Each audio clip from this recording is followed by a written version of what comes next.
మనం రెగ్యులర్గా చేసుకునే కర్రీలో ఎంతో మంచి హెల్త్ బెనిఫిట్స్ ఉంటే అస్సలు వదిలిపెట్టం కదండి.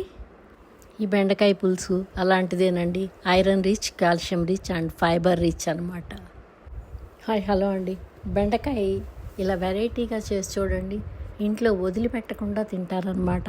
పిల్లలు ఇష్టంగా తింటారు, పెద్దోళ్ళు అంతకంటే ఇష్టంగా తింటారు. ఇది రైస్లోకి కానీ చపాతీలోకి కానీ చాలా చాలా బాగుంటుంది. మీరు ఇంకా ఆలస్యం ఎందుకండి, నేను 1.5 కిలో బెండకాయ తీసుకున్నానండి. అంటే ఇంట్లో ఒక గెట్ టుగెదర్ ఉంది. 1.5 కిలో అందరికీ ఇది ఇష్టం అనమాట. ఈ రెసిపీ అంటే 1.5 కిలో బెండకాయల కోసం 100 గ్రాములు నువ్వులు తీసుకున్నాను. తర్వాత 150 గ్రాములు బెల్లము.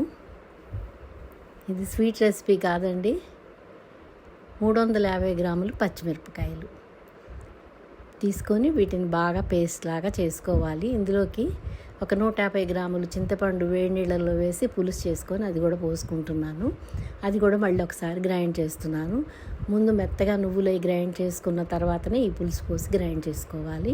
ఇలా పేస్ట్ లాగా చేసుకోవాలి. ఈజీ కూడా అండి చేసుకోవటం. ముందుగా కడాయిలో కొంచెం ఆయిల్, బెండకాయలు వేయించుకోవటానికి సరిపడా ఆయిల్ తీసుకోవాలి. ఎక్కువ ఆయిల్ వేయొద్దండి.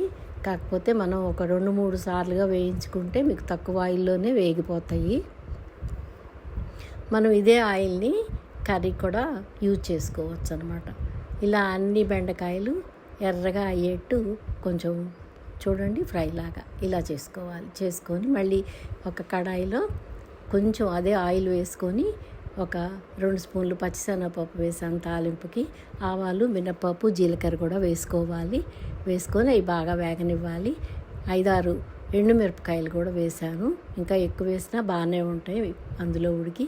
ఒక 2 రెమ్మల కరివేపాకు వేసుకొని మనం పేస్ట్ చేసి పెట్టుకున్నాం కదా, నువ్వులు, చింతపండు పులు, ఆ పేస్ట్ని కూడా వేసేసి కొంచెం సేపు ఇందులో ఉడకనివ్వాలండి.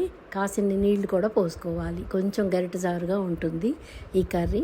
చాలా అద్భుతంగా ఉంటుందండి. ఇది కొంచెం మరగనివ్వాలి. ఆ పచ్చివాసన పోయేంత వరకు మరగనివ్వాలి.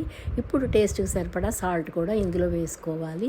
వేసుకొని మనం వేయించి పక్కకు పెట్టుకున్న బెండకాయ ముక్కలన్నీ కూడా ఇందులో వేసేసి మరో 3-4 నిమిషాల పాటు ఉడకనివ్వాలి. అప్పుడు ఆ ముక్కలకి ఆ పులుపు, తీపి అంతా పట్టి చాలా అద్భుతంగా ఉంటుంది. అస్సలు మిస్ అవ్వద్దండి. ఈ వీడియో నచ్చితే లైక్ చేయండి, కామెంట్స్ పెట్టండి.